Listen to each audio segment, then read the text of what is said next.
புது வாழ்வு தந்தவரே, புது துவக்கம் தந்தவரே, புது வாழ்வு தந்தவரே, புது துவக்கம் தந்தவரே. நன்றி உமக்கு நன்றி, முழு மனதுடன் சொல்கின்றோம். நன்றி உமக்கு நன்றி, மன நிறைவுடன் சொல்கின்றோம். கரங்களை தட்டி நன்றி உமக்கு நன்றி, முழு மனதுடன் சொல்கின்றோம். நன்றி உமக்கு நன்றி. அவருடைய நாமம் மகிமைப்படுவதாக. ஆண்டவரும் அருமை இரட்சகருமாகிய இயேசுவின் நாமத்தின் இந்த புதிய நாளுக்காக தேவனை ஸ்தோத்தரிக்கிறேன். நாம் கண்கள் மூடி ஜெபம் பண்ணுவோமா? தகப்பனே, எங்களோடு கூட பேசுங்கப்பா. இயேசுவின் நாமத்தின் பிதாவே, ஆமா. எடுத்து வாசிப்போம். யோபு 42 அதிகாரம். யோபு 42 அதிகாரம், அதுல 12 வசனம் கூட வாசிப்போம். கர்த்தர் யோபின் முன்னிலைமையை பார்க்கிலும் அவன் பின்னிலைமையை ஆசீர்வதித்தார். 10,000 ஆடுகளும் 6,000 ஒட்டகங்களும் 1000 ஏறுகளும் 1000 கழுதைகளும் அவனுக்கு உண்டாயின. முன்னிலைமையை பார்க்கல அவன் பின்னிலைமை ஆஸ்வதிக்கப்பட்டது. கர்த்தருக்கு மகிமை உண்டாவதாக. இந்த யோபு சரித்திர புஸ்தகம் ஒரு அருமையான ஒரு தேவனுடைய புஸ்தகம். கர்த்தருக்கு ஸ்தோத்திரம். அவனுடைய யோபுடைய வரலாறு, அவன் யோபு எப்படி தேவனுக்காக வாழ்ந்தான் என்று சொல்லப்பட்டிருக்கிறது. கர்த்தருக்கு ஸ்தோத்திரம். யோபு சரித்திரம். உங்க வாழ்க்கை சரித்திரமா மாறணும்னா நீங்க உத்தமமா வாழணும். உங்க வாழ்க்கை ஒரு நிருபமா மாறணும்னா நீங்க பரிசுத்தமா தேவனுக்காக வாழணும். அவன் முன்னிலைமை. ஆமா, நம்முடைய 2025 போல நம்ம வாழ்க்கை கூடாது. 2026 நம்ம வந்திருக்கோம். ஜனவரி மாதத்துல கர்த்தருக்கு ஸ்தோத்திரம். இன்னைக்கு கிட்டத்தட்ட என்ன பண்றோம், மாசம் முடிவுல வந்துட்டு இருக்கோம். இந்த ஜனவரி மாசம் முடியும் போகுது. கர்த்தருக்கு மகிமை உண்டாவதாக. நம்முடைய வாழ்க்கை முன்னாடி இருக்க ஜெபத்தை காட்டிலும் அந்த 2026 ஆண்டுல நம்முடைய ஜெபம் கொஞ்சம் கூடியிருக்கணும். ஸ்தோத்திரம். அன்னைக்கு இயேசுக்காக இன்னைக்கு அதை விட ஒரு படி மேலதான் இருக்கணும். கர்த்தருக்கு ஸ்தோத்திரம். ரூத்தை பாக்குறோம். அவருடைய முன்னாடியுடைய குணத்தை காட்டிலும் பிந்தின குணம் நற்குணமா நல்ல குணமா இருந்துன்னு சொல்லி போவாஸ் சாட்சி கொடுக்கிறதை நாம் பார்க்க முடியும். எனக்கு அருமையான தேவ பிள்ளைகளே, யோபுவை பத்தி தேவன் சாட்சி கொடுக்கிறார். கர்த்தருக்கு உங்களை குறித்து தேவன் நல் சாட்சி கொடுக்கணும். கர்த்தருக்கு ஸ்தோத்திரம். யாரும் உங்களை இப்படிப்பட்டு இப்படி பேசி போனா போகட்டும். மனுஷன் நம்ம திருப்திப்படுத்த முடியாது. எத்தனைதான் செஞ்சாலும் மனுஷன் நான் குறைதான் சொல்லுவான். ஆனா நல்லா பேசுற மனிதர்களும் உண்டு. கர்த்தருக்கு ஸ்தோத்திரம். ஆமா, சில பேர் என்ஜாய் பண்ணி பேசுவாங்க, உங்களை உற்சாகப்படுத்தி பேசுவாங்க. சில பேர் உங்க பார்த்து நம்மளை குறை சொல்லிட்டு இருப்பாங்க. அவங்கள எப்படி கண்டுக்காதீங்க. உங்களை என்ஜாய், உங்களை உற்சாகப்படுத்தவங்களை ஆமே ஸ்தோத்திரம். நம்ம உற்சாகப்படுத்த யாருன்னா முதல்ல தேவனா தான் இருப்பார். கர்த்தருக்கு ஸ்தோத்திரம். இந்த யோபுவை ஆமை கர்த்தர் ஆசீர்வதித்தார். கர்த்தருக்கு மகிமை உண்டாக. பின்னிலைமை ஆஸ்வதிக்கப்படும். உங்க வாழ்க்கை ஆமை நிச்சயமாக, உங்க வறுமைகள் மாறும், உங்கள் வனாந்தரங்கள் நிச்சயமாய் மாறும். ஒரு செழிப்பை கர்த்தர் நிச்சயமாய் தருவார். அப்ப நீங்க எப்படி இருக்கணுமா? ஆமா, நீங்க வைராக்கியமா உத்தமமா இருக்கணும். ஆமா, நீங்க உத்தமத்துல பின்வாங்கவே கூடாது. கர்த்தருக்கு ஸ்தோத்திரம். உங்க ஜெபத்தை விட்டு நீங்க பின்வாங்க கூடாது. கலப்பையில வச்சுட்டீங்கன்னா திரும்ப லோத்து மனைவி பின்னிட்டு பார்க்கலாம். பின்னிட்டு பார்க்கவே கூடாது. கலப்பையில கை வச்சுட்டோமா, ஆமா கர்த்தர் தான் எனக்கு எல்லாமே.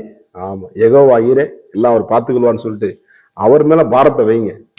நீங்க போட்டு இல்ல பாரத்தை மேல தலையில ஏத்திக்கிட்டு இருக்காதீங்க. அவர் எல்லாத்தையும் பார்த்துக் கொள்வார். கர்த்தருக்கு ஸ்தோத்திரம். எழுதப்பட்டிருக்கு பாருங்க, யோபின் முன்னிலைமை பார்க்கிலும் அவன் பின்னிலைமையை ஆசீர்வதித்தார். இந்த புதிய நாளிலே கர்த்தர் நிச்சயமாய் கர்த்தருடைய ஆசீர்வாதம் உங்க சிரசு மேல அமரும். நீங்க பட்ட பிரயாசத்துக்கு, நீங்க கர்த்தருக்காக வாழ்ந்த நாட்களுக்கு கர்த்தர் எல்லாவற்றையும் கணக்கில் வைத்திருக்கிறார். நிச்சயமாக உங்க வாழ்க்கையை, உங்க சரீரத்தை, உங்க குடும்பத்தை, உங்க பிள்ளைகளை, நீங்க இருக்கிற இடத்தை கர்த்தர் நிச்சயமாக கர்த்தர் ஆசீர்வதிப்பார். மனிதனுடைய ஆசீர்வாதம் இல்ல, தேவனுடைய ஆசீர்வாதம். கர்த்தருக்கு மகிமை உண்டாவது. அவருடைய ஆசீர்வாதம் தான் நம்மளுக்கு நிரந்தரமானது. கர்த்தருக்கு ஸ்தோத்திரம். ஆமே, யாக்கோபை தேவன் ஆசீர்வதித்தது போல உங்களையும் தேவன் நிச்சயமாக ஆசீர்வதிப்பார். இந்த யோபு சும்மா ஆசீர்வாதம் சும்மா வந்துடல. இந்த 42 அதிகாரத்தை நீங்க வரிசையும் பொழுது எத்தனை வேதனை, எத்தனை கண்ணீர், எத்தனை கவலைகள். ஆனா அந்த முடிவுல பாருங்க ஆசீர்வதிக்கிறதை பார்க்க முடிகிறது. உங்கள் முடிவு ஆமே சோத்திரம். உங்கள் ஜெபம் முடிக்கும் பொழுது இயேசுவின் நாமத்தில நீங்க முடிக்கணும். சோத்திரம். ஆமா, தொடக்கும் பொழுது அவன் சோர்வோடு கூட நீ ஜெபம் பண்ணலாம். அங்க உங்க ஜெபம் முடியும் போது நல்ல அபிஷேகத்தோடு கூட, அந்நிய பாஷை அடையாளத்தோடு கூட உங்க ஜெபத்தை நிறைவு செய்யும். கர்த்தருக்கு ஸ்தோத்திரம். நீ பைபிள் படிக்கும் பொழுது ஒரு நிறைவு இருக்கணும். இந்த நாள்ல நான் கர்த்தருடைய வார்த்தை படிச்சேன், என்னோட ஆண்டவர் பேசினாரு, ஒரு திருப்தி உங்களுக்கு வரணும். ஏதாவது படிச்சேன், ஏதாவது படிச்சேன் அப்படி போயிடக்கூடாது. நீங்க ஆசீர்வதிக்கப்பட வேண்டும். யோபுவை கர்த்தர் ஆசீர்வதித்தார். எல்லாவற்றையும் அவன் பேச்சிலையும் சரி, அவன் வார்த்தையிலும் சரி, அவன் கண்ணிலையும் சரி, எல்லாவற்றையும் தேவனுடைய உடன்படிக்கை பண்ணி கொண்டான். கண்களை உடன்படிக்கை பண்ணி கொண்டான், நாவல உடன்படிக்கை கொண்டான். தேவனை பற்றி குறை சொல்லவே இல்லையா? கர்த்தருக்கு ஸ்தோத்திரம். நம்மள வாழ்க்கையில என்ன பண்ணும்? ஆண்டவரை பிரியப்படுத்துகிற நபராக நீங்க மாறுவீங்கன்னா நீங்க நிச்சயமாக ஆஸ்வதிக்கப்படுவீங்க. உங்கள் கண்ணீருக்கு பதிலாக ஆனந்த களிப்பை கர்த்தர் தருவார் என்பதுல எந்த விதமான சந்தேகம் இல்லை. அதை பாருங்க, ஆஸ்வதிக்க மாத்திரமல்ல, என்ன கொடுப்பேன்னு கத்துனாரு. உங்களுக்கு தேவை என்ன, உங்களுக்கு என்ன இப்போதைக்கு இது தேவையோ அந்த காரியங்களை நிச்சயமாய் உங்களுக்கு தருவோம். உங்க குடும்பத்துல, உங்க சரீரத்துல எது உங்க குடும்பத்துக்கு தேவையா இருக்கிறதோ நிச்சயமா அந்த காரியத்தை கொடுத்து உங்களை ஆஸ்வதிக்க தேவன் போதுமானவர் இருக்கிறார். சாரோனின் ரோஜாவை நோக்கி பார்ப்போமா? பரிசுத்த தேவனே, எங்க வாழ்க்கையில ஆண்டவரே, எங்கள் முன்னிலைமை பின்னிலைமை ஆஸ்வதிக்கிற தேவனாகிய கர்த்தருடைய கரம் ஆண்டவரே, யோபுவை போல் நாங்களும் உத்தமத்துல உண்மையா இருந்து செயல்பட ஆண்டவரே உதவி செய்வீராக. எங்கள் வாழ்க்கையில ஜெப நேரம் அதிகமாகட்டும் ஆண்டவரே. பரிசுத்தம் நாளுக்கு நாள் அதிகமாக இன்னும் பரிசுத்தம் அடைய நாமத்தை மையப்படுத்த கர்த்தர் உதவி செய்வீராக. உங்களுடைய பிள்ளைகளை இது ஆசீர்வதிப்பீராக. இயேசுவின் நாமத்தின் பிதாவே, ஆமென். God bless you. கர்த்தர் உங்களை ஆசீர்வதிப்பாராக.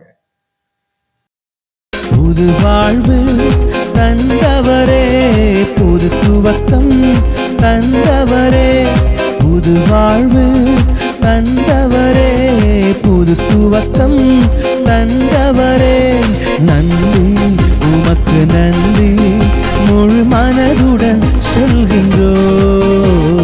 நன்றி உமக்கு நன்றி, மன நிறைவுடன் சொல்கின்றோம். நன்றி உமக்கு நன்றி, முழு மனதுடன் சொல்கின்றோம். நன்றி உமக்கு நன்றி, மன நிறைவுடன்